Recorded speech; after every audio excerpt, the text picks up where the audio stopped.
सबसे पहले आदरणीय जी वहां में मिलते हैं, हमें नमन करते हैं और कोशिश करते हैं कि एक ऐसे ही सिपाही हमारे बीच में खड़े रहेंगे। और मैं गुरु रविदास मानव कल्याण समिति की तरफ से ये विश्वास दिलाना चाहता हूं कि जहां भी आदरणीय सर को हमारी जरूरत होगी, दिन रात उनके साथ खड़े होंगे। आदरणीय राजेंद्र पाल गौतम जी। जय भीम! जय भीम! जय भीम! आदरणीय राजेंद्र पाल गौतम जी। दुनिया को समता, स्वतंत्रता, बंधुता, न्याय, प्रज्ञा, शील, करुणा और मैत्री का मार्ग दिखाने वाले तथागत भगवान बुद्ध, संत गुरु रविदास जी, संत कबीरदास जी, गुरु नानक देव जी, ज्योतिबा फूले जी, सावित्रीबाई फूले जी, फातिमा शेख जी, पेरियार रामास्वामी नायकर जी, साहूजी महाराज, डॉक्टर बाबा साहेब अम्बेडकर जी, माता रमाबाई जी, कर्पूरी ठाकुर जी, रामस्वरूप वर्मा जी, ज्योतिबा फूले जी, जगदेव बाबू कुशवाहा जी और मान्यवर कांसीराम साहब सहित समाज के सभी महापुरुषों के चरणों में कोटि कोटि नमन। और आप सभी माताओं बहनों को, सभी बुजुर्गों को, साथियों को क्रांतिकारी जय भीम, विनम्र नमो बुधाय। अभी गायन के माध्यम से आपने बाबा साहेब का संदेश और जीवन संघर्ष सुना और उन्होंने अपने गायन के माध्यम से बताया कि सत्ता मिल जाए तो सब कुछ हल हो सकता है। लेकिन मुझे लगता है कि केवल सत्ता मिल जाने से अगर सब कुछ हल हो जाता तो बहन कुमारी मायावती जी 4-4 बार सत्ता में रह चुकी है। सत्ता मिलना अलग बात है, लेकिन सत्ता चलाने के लिए जो अधिकारी चाहिए, उन अधिकारियों की सोच अगर ईमानदार और पवित्र नहीं है तो जो सत्ता में बैठे व्यक्ति जनता के कल्याण के लिए कार्य करना चाहते हैं, वो ईमानदारी से वो कार्य में गति नहीं आ सकती। हमारे समाज की समस्या यह है कि हम लोग कहते हैं कि हम डॉक्टर बाबा साहेब अम्बेडकर जी को मानते हैं। सभी लोग कहते हैं कि हम डॉक्टर बाबा साहेब अम्बेडकर जी को मानते हैं, लेकिन सच ये है कि हम डॉक्टर बाबा साहेब अम्बेडकर की बात को नहीं मानते। सभी बीमारियों का कोई ना कोई कारण होता है, बिना कारण के कोई परेशानी नहीं होती। आप इसे एक एग्जाम्पल के तौर पे ले सकते हैं कि कोई व्यक्ति अगर बीमार हो जाए, सपोज करो उसको बुखार हो जाए और वो डॉक्टर के पास जाकर दवाई ले, डॉक्टर उससे पूछेगा आपकी समस्या क्या है। मरीज कहेगा मेरे बदन में दर्द है, थोड़ा बुखार महसूस हो रहा है। डॉक्टर अंदाजा लगाएगा, उसको दवाई दे देगा कि आप ये दवाई 3 दिन खाओ, आप ठीक हो जाओगे। अगर 3 दिन दवाई खाने के बाद भी मरीज ठीक ना हो तो वापस डॉक्टर के पास जाएगा कि नहीं जाएगा? जाएगा ना। उसके बाद डॉक्टर के पास जाने के बाद डॉक्टर समझेगा कि जो इसको मैंने दवाई दी वो दवाई इसलिए काम नहीं कर रही, इसका असल कारण बुखार का कुछ और है। तो वो कई प्रकार के टेस्ट कराता ना, ब्लड टेस्ट कराता है और दूसरे टेस्ट कराता है। वो टेस्ट इसलिए कराता है ताकि ये जान ले कि बीमारी का असल कारण क्या है। और ब्लड टेस्ट कराने के बाद अगर असल बीमारी का कारण पता लग जाता है तो उसका फिर इलाज करना आसान हो जाता है, इलाज होता है, मरीज ठीक हो जाता है। इसे इस तरीके से भी कह सकते हैं कि अगर कोई व्यक्ति कोई ऐसे कुएं का पानी पिए जिस कुएं का पानी प्रदूषित हो और उस पानी को पीने की वजह से उसको दस्त लग जाए, उसके पेट में इंफेक्शन हो जाए और उसके बाद वो डॉक्टर से दवाई ले और डॉक्टर उसको कहे कि तुम्हें 5 दिन दवाई खानी है, लेकिन साथ ही साथ उस कुएं का वो पानी नहीं पीना, पानी आरओ का पीना, और अगर आरओ का ना मिले तो कुएं के पानी को उबाल के पीना। अगर व्यक्ति 5 दिन दवाई खाए और उसी कुएं के प्रदूषित पानी को, कोई बात नहीं, मेरी आवाज काफी है, जब चल जाएगा तो वो आ जाएगी आवाज। अगर उस कुएं के पानी को वो मरीज बिना उबाले पिए और साथ में दवाई भी खाए, तो मुझे ये बताइए, अगर पानी प्रदूषित ही पिएगा और साथ में दवाई भी खाएगा तो क्या उस मरीज का पेट हो जाएगा? क्या नहीं होगा ना? तो हमारी भी समस्या बिल्कुल सेम है। डॉक्टर बाबा साहेब अंबेडकर हमको मार्ग तो बता गए कि आपकी परेशानी का कारण यह है और इसका मार्ग यह है। अगर आपको परेशानी से मुक्ति चाहिए तो आपको इस मार्ग पे चलना पड़ेगा। तो हमारे समाज के लोगों ने बाबा साहेब को सुन लिया और वो परेशानी से मुक्ति तो चाहते हैं, लेकिन उस मार्ग पे चलना नहीं चाहते जो डॉक्टर बाबा साहेब अंबेडकर बता कर गए। अब सवाल पैदा यह होता है कि हमारे परेशानी के असली कारण क्या हैं? कौन सा कारण है कि हमारे लोग जमीनों के मालिक नहीं बन पाए, हमारे लोग खेत की जमीन के मालिक नहीं है और साथ में दवाई भी खाए? तो मुझे यह बताइए, अगर पानी प्रदूषित ही पिएगा और साथ में दवाई भी खाएगा तो क्या उस मरीज का पेट हो जाएगा? क्या नहीं होगा ना? तो हमारी भी समस्या बिल्कुल सेम है। डॉक्टर बाबा साहेब अंबेडकर हमको मार्ग तो बता गए कि आपकी परेशानी का कारण यह है और इसका मार्ग यह है। अगर आपको परेशानी से मुक्ति चाहिए तो आपको इस मार्ग पे चलना पड़ेगा। तो हमारे समाज के लोगों ने बाबा साहेब को सुन लिया और वो परेशानी से मुक्ति तो चाहते हैं, लेकिन उस मार्ग पे चलना नहीं चाहते जो डॉक्टर बाबा साहेब अंबेडकर बता कर गए। अब सवाल पैदा यह होता है कि हमारे परेशानी के असली कारण क्या हैं? कौन सा कारण है कि हमारे लोग जमीनों के मालिक नहीं बन पाए, हमारे लोग खेत की जमीन के मालिक नहीं है? देश में जितने प्राकृतिक संसाधन हैं, कोयले की खान, पत्थर की खान, हीरे की खान, या जंगलों से उत्खनन होता है, नदियों से उत्खनन होता है, पहाड़ से उत्खनन होता है, जहां से अरबों खरबों रुपए पैदा होता है, लेकिन उसमें हमारे लोगों का तो हिस्सा नहीं है।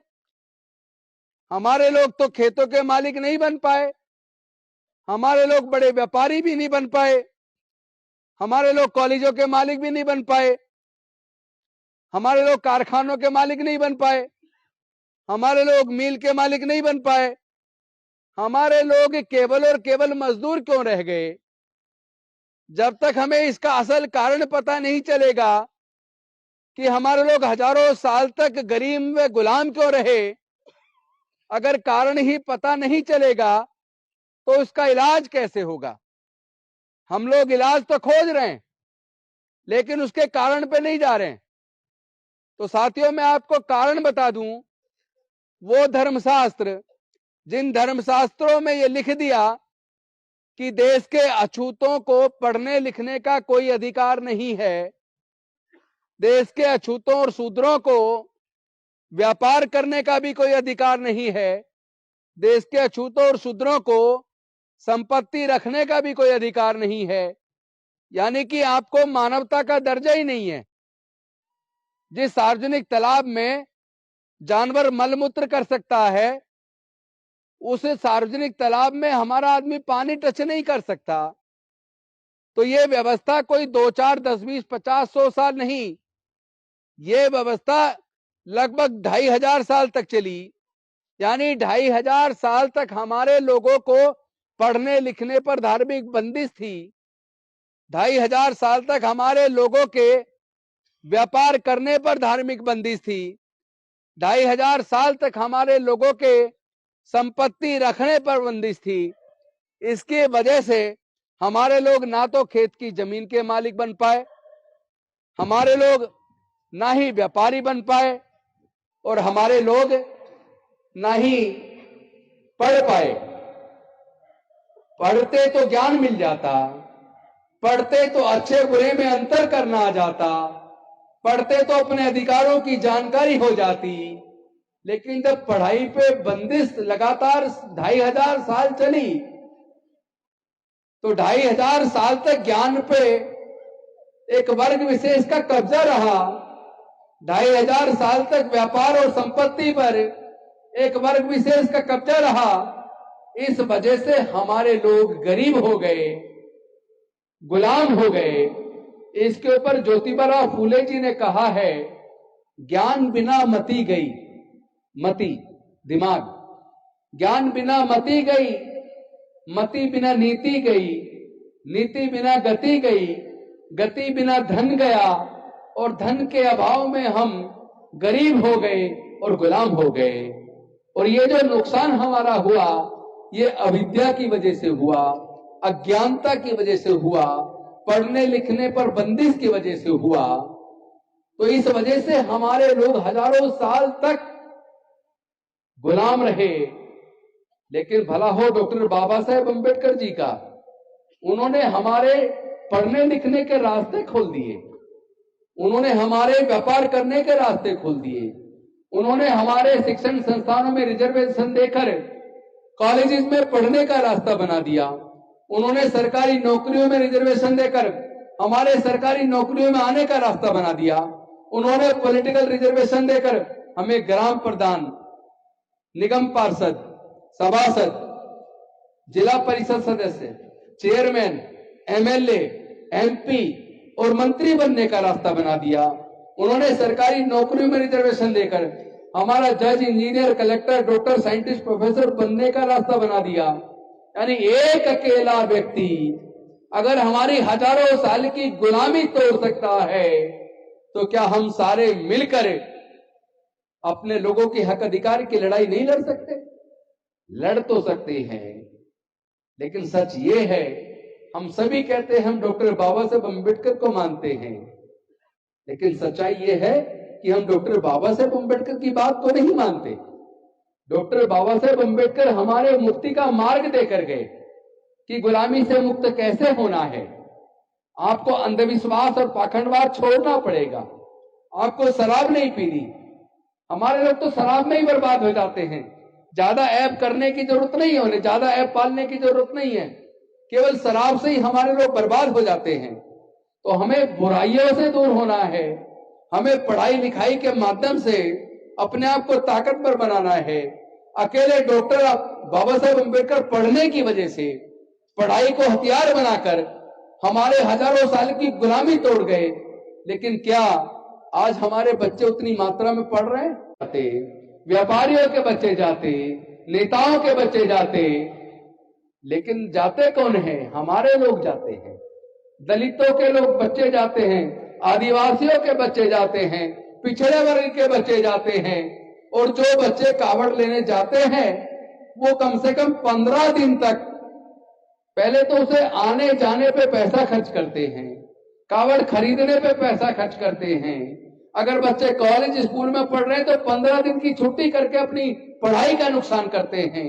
अगर कोई नौकरी कर रहा है फैक्ट्री में तो 15-20 दिन की छुट्टी करके 15-20 दिन की सैलरी चली जाती है।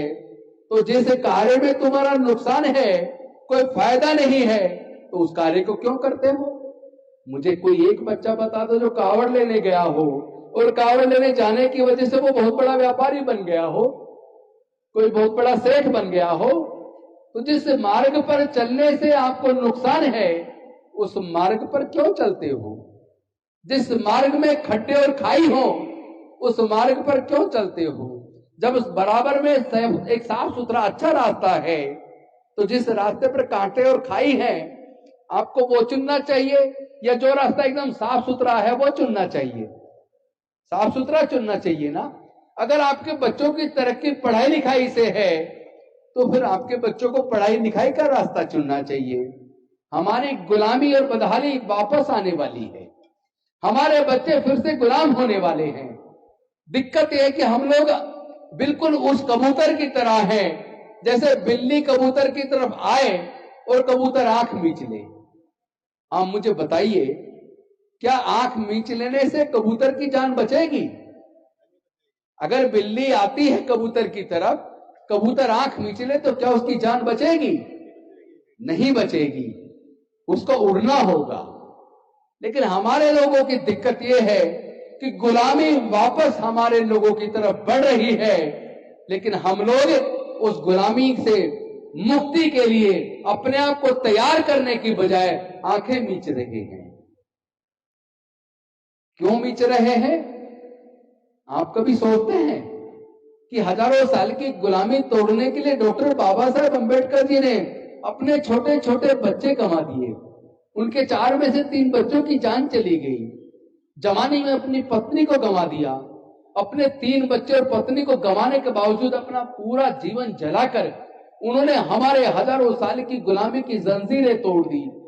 और वो इतने दुखी थे, जिस दिन 5 दिसंबर यानी आज 5 दिसंबर है ना, तो 5 दिसंबर की रात्रि को जब काफी रात हो गई तो उन्होंने अपने सेवक नानक चंद रत्तू को कहा कि ये रत्तू, अब तो काफी टाइम हो गया, तुम भी अपने घर चले जाओ।